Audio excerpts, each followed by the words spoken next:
Яңалыклар чыгарылышы үз эшен башлап җибәрде. Студияда Алина Хисматуллина, хәерле кич.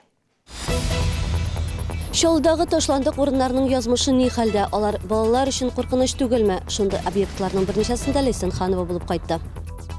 Тукай районының ике хуҗалыгы бүген бөртекләрне урып җыюны төгәлләде. Уңган игенчеләр белән Римма Әхмәтова очрашты. Шаллы ишек аллары матурая, яңа майданчыклары, җирле үзидарәләре яулаган грантлар нәтиҗәсе.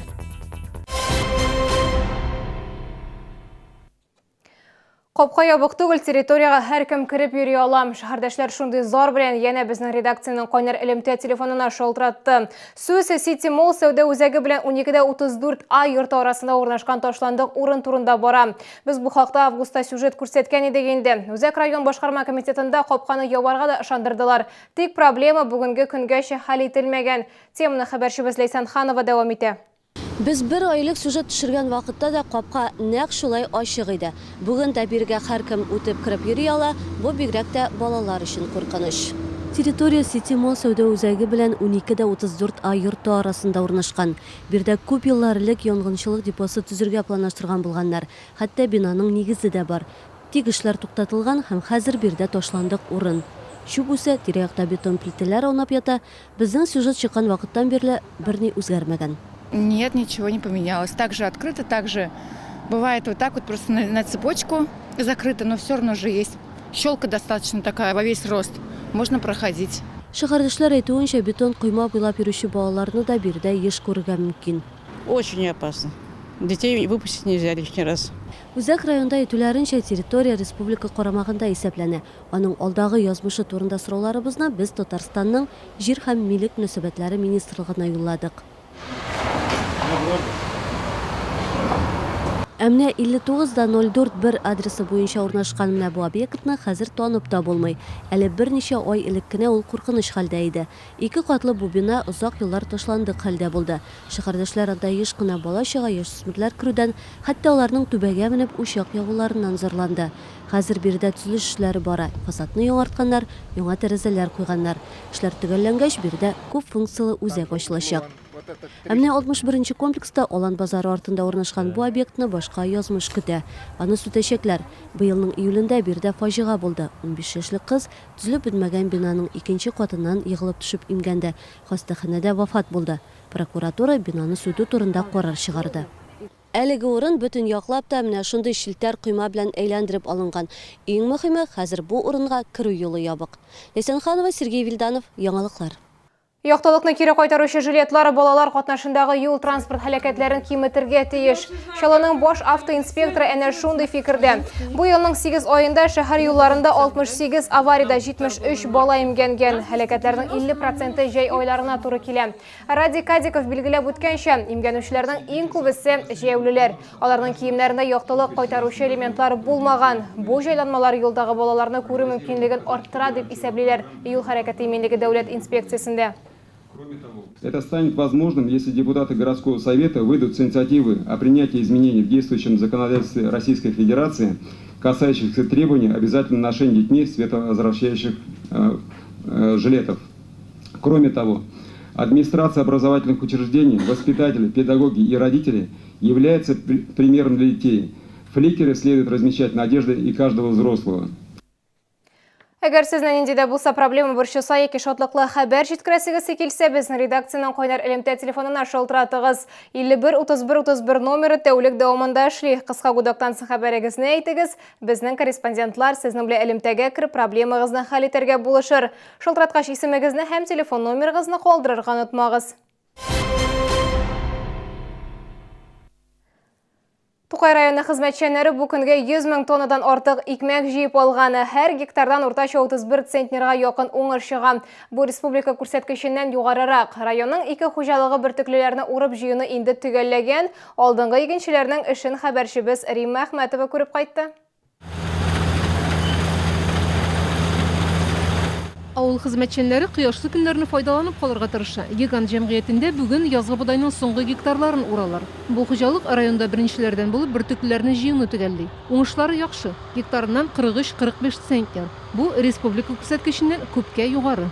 Күрәсең, күпмедер үзебезнең технология, үзебезнең әле более прогрессивный алымнар белән шуның файдасы була торгандыр. Но бүгінгі біз узган жылдан аз гына азырақ икмәк булырга может, но вакытында җыеп алып, югалтуларсыз җыеп алып, без инде күп кенә уңышка ирештек дип әйтергә була.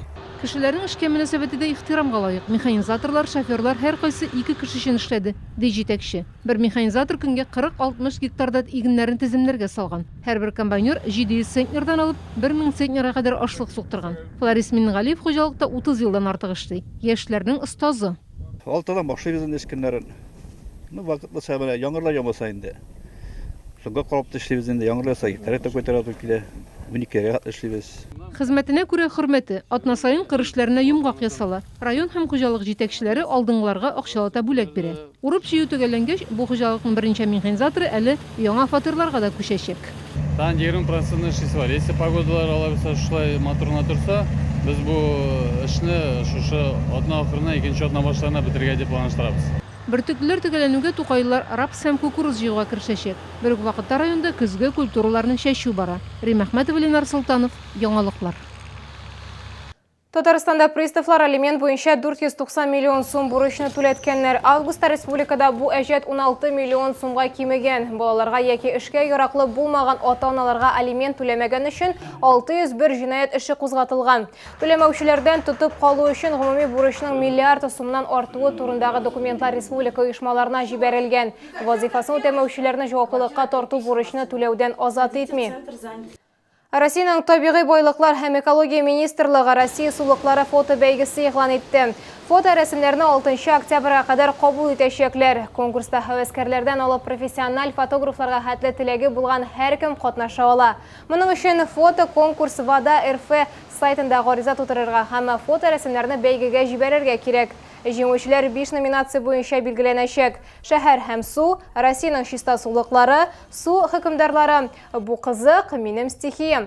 Җиңүчеләр 14 октябрьдә ачыкланачак. Иң яхшы рәсемнәрне Мәскәү һәм Санкт-Петербургта узачак фото күргәзмәләрдә күрсәтергә җыеналар. Чаллы ишек алларында заманча балалар майданчыклары арта. Спорт белән шөгыльләнү өчен дә мөмкинлекләр күбәя. Булар барысы да җирле иҗтимагый үзидарәләр яулап алган грантлар аркасында мөмкин булды. Исегезгә төшерәм, иң яхшы җирле үзидарә республика конкурсына җиңүчеләр исемлегенә 20 ТОС рәисе кирде. Алар 160 мең сумнан алып 665 мең сумга кадәр грантка ия булды. Нәтиҗәсе буларак ишек алларында өр-яңа майданчыклар барлыкка килде. Әйтик, 59-нчы комплекста яңа корылманы әле урнаштыра гына башласа, 27-нче комплекста эшләр төгәлләнде инде. Светлана Лепилина 59-06 йортында инде 20 елдан артык яши. Оныгым белән рәхәтләнеп, яңа мәйданчыкта уйнаячакбыз дип сөенә шәһәрдәш. Аны әле яңа урнаштыра башладылар. Җирле иҗтимагый үзидарә республика бәйгесендә җиңеп 500 мең сумлык грант тотты. Әлеге суммага балалар мәйданчыгы, беседка, спорт тренажерлары куячаклар. Ну, когда увидели, что нам начали устанавливать вот вчера вот эту вот красотищу, вообще обрадовались. Наконец-то хоть детки будут играть.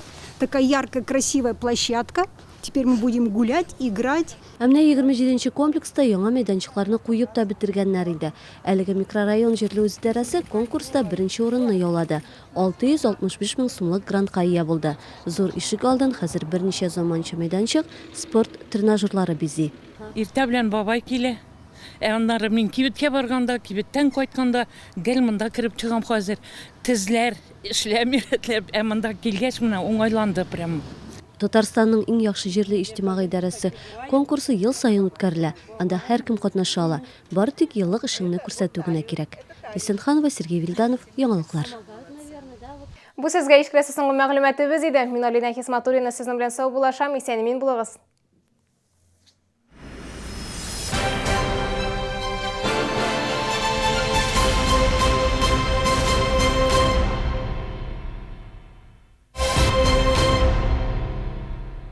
ДНС с 17 августа по 14 сентября. Арифметика выгоды. Грандиозная акция специально ко Дню знаний. Крутые гаджеты и огромный выбор товаров по суперценам. Смартфон Honor 10 128 гигабайт. Выгодный кредит 0024 и планшет в подарок. Арифметика выгоды в ДНС. Прокачай себя перед учебой. Впервые в Набережных Челнах. Тотальная распродажа меховых изделий. Мутонов 5. Норка от 35 тысяч. Действуют скидки и рассрочка с 4 по 9 сентября в Экспокама.